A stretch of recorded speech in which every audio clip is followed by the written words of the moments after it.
Hi friends, how you all. आज हम बात करेंगे सीपीसी सेक्शन 11 रेसिड्यू डाटा के पार्ट सेकंड के बारे में।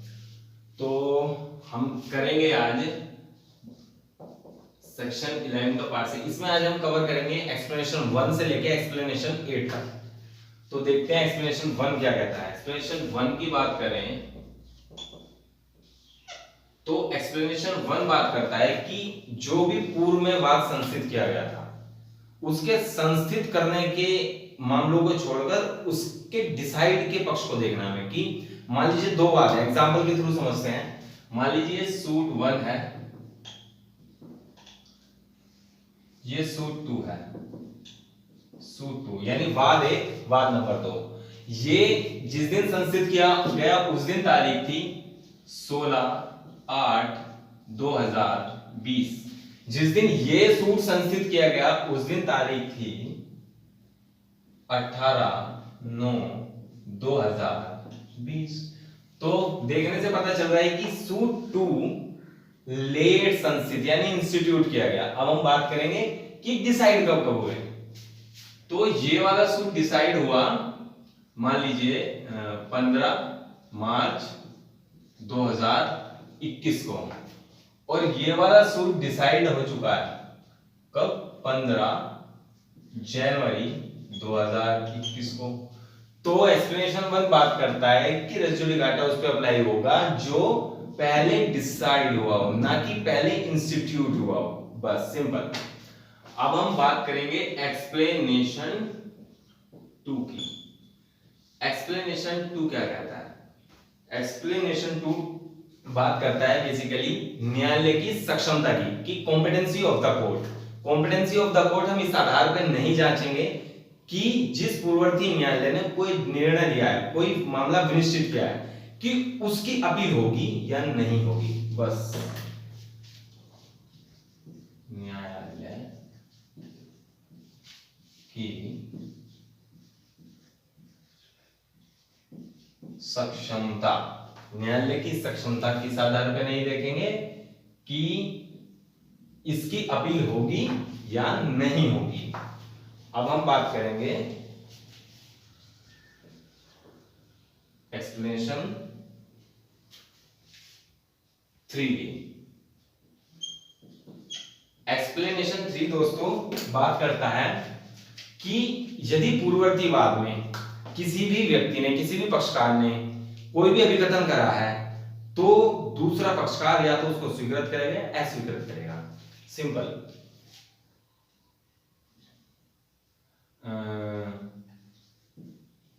अभिकथन की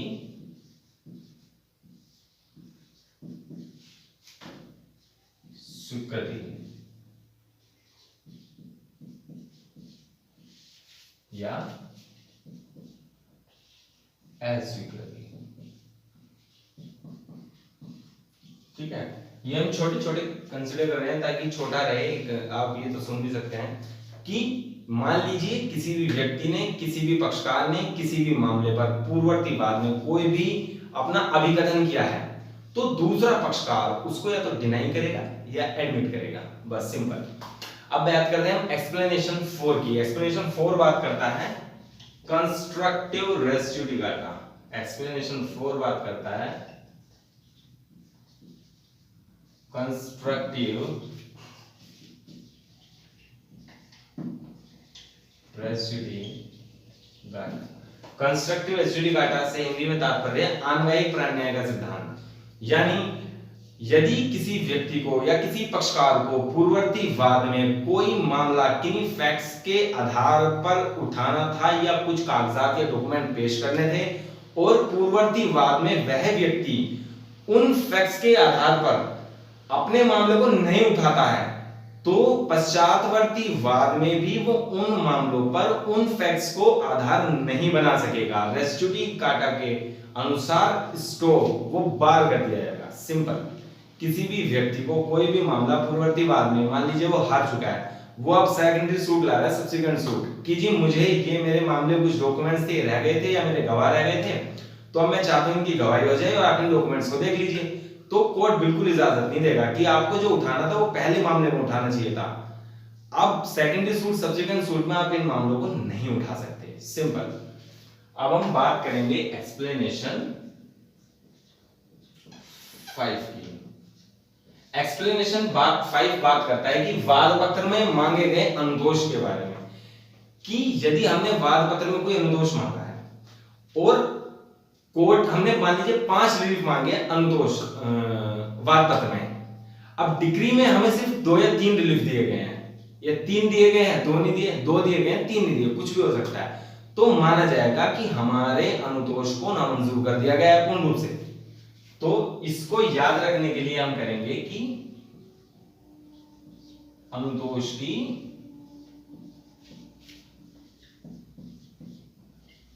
नामंजूर, तोष का नामंजूर होना, सिंपल। फिर हम बात करेंगे एक्सप्लेनेशन 6 की। एक्सप्लेनेशन 6 क्या बोलता है? एक्सप्लेनेशन 6 बात करता है कि यदि किसी व्यक्ति ने लोक अधिकार या फिर प्राइवेट अधिकार, यानी लोक अधिकार से मतलब पब्लिक के राइट्स के बारे में या प्राइवेट राइट्स के बारे में किन्हीं भी मामलों पे, किन्हीं भी मुद्दों पे, विषयों पे अपना कोई अपने को आधारभूत बनाया है कि हाँ मैं इस मामले को सुन रहा हूं, या पक्षकार में कार्रवाई कर रहा हूं, हम पक्ष हैं इस चीज के, तो उस चीज को हम कैसे डिनोट करेंगे? उस चीज को हम, जो बैरक में लैंग्वेज दी हुई इतनी बड़ी, उसका सीधा सीधा एक तात्पर्य है कि वो एक रिप्रेजेंटेटिव के तौर पर होगा।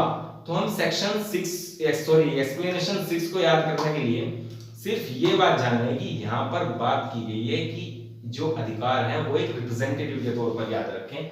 तो यहां पर एक हम कैसे कह सकते हैं कि रिप्रेजेंटेटिव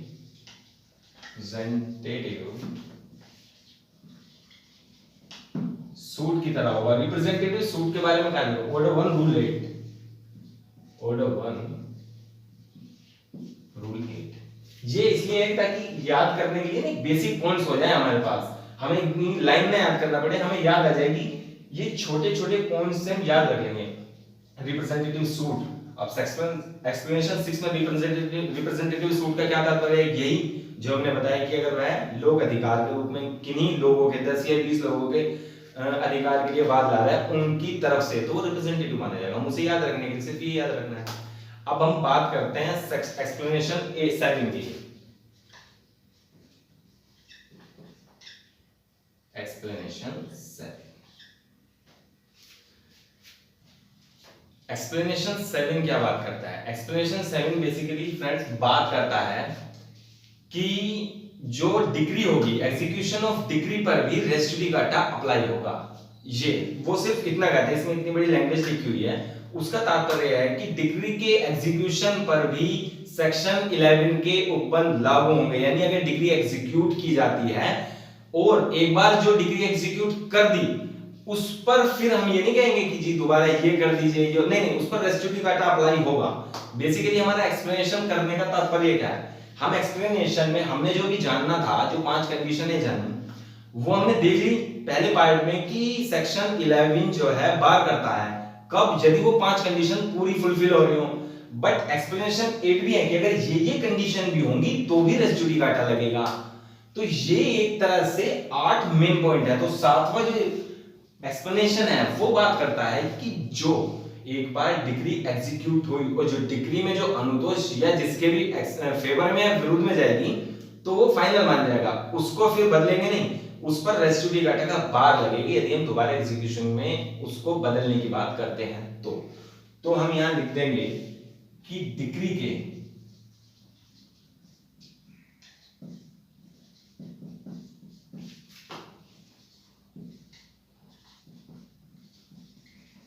एग्जीक्यूशन पर सेक्शन 11 के उपबंध लागू होंगे। और सेक्शन 11 के उपबंध लागू होंगे तो क्या होगा? डिग्री के एग्जीक्यूशन पर भी रेस जुडिकाटा लग सकता है, सिंपल। अब हम बात करते हैं एक्सप्लेनेशन 8 की। एक्सप्लेनेशन 8 की।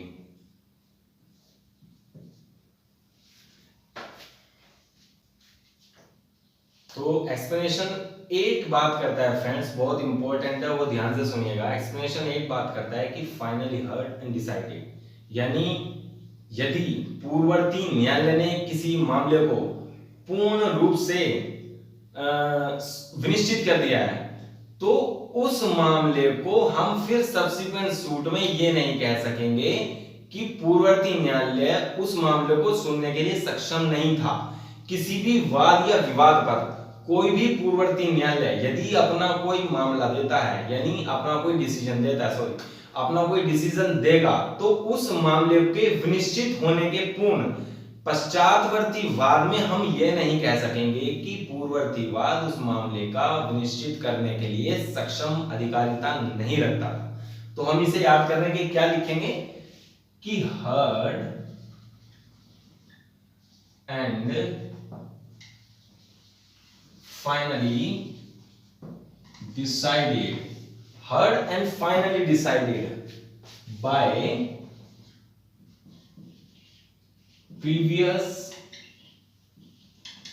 suit, यानी यदि किसी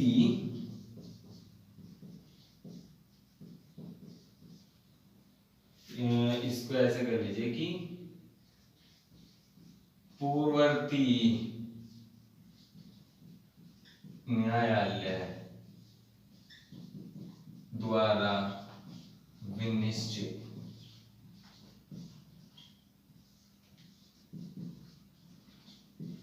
मामले पर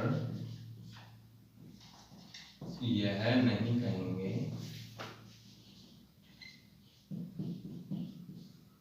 कि वह सक्षम नहीं था। ये हमारा एक्सप्लेनेशन पूरा कंप्लीट हो चुका है। हमने बिल्कुल लेमन की लैंग्वेज में लिखा, बिल्कुल इजी लैंग्वेज में, कि पूर्ववर्ती न्यायालय द्वारा विनिश्चित मामले पर यह नहीं कहेंगे कि वह सक्षम नहीं था। यानी यदि किसी पूर्ववर्ती न्यायालय ने कोई भी मामला पूर्ण रूप से निश्चित कर दिया on the ground of merits, on the basis of merits, तो पश्चातवर्ती वाद में हम ये कहने के अधिकारी नहीं होंगे कि वह मामला सुनने के लिए सक्षम नहीं था। That's all. हमारे एक्सप्लेनेशन 8 कवर हो चुके हैं पूरे, और बड़ी इजी और लेमन की लैंग्वेज में। तो अब इसमें हम जो इसके इंपॉर्टेंट केसेस हैं जिनके थ्रू रेस्ट्रिक्टिव को समझा जा सकता है, कहां अप्लाई होगा, किन कंडीशंस पे होगा, एक्सप्लेनेशंस का और कंडीशंस का क्या लिंक है, वो पूरा हम कवर करेंगे नेक्स्ट पार्ट में with case law. So thank you all.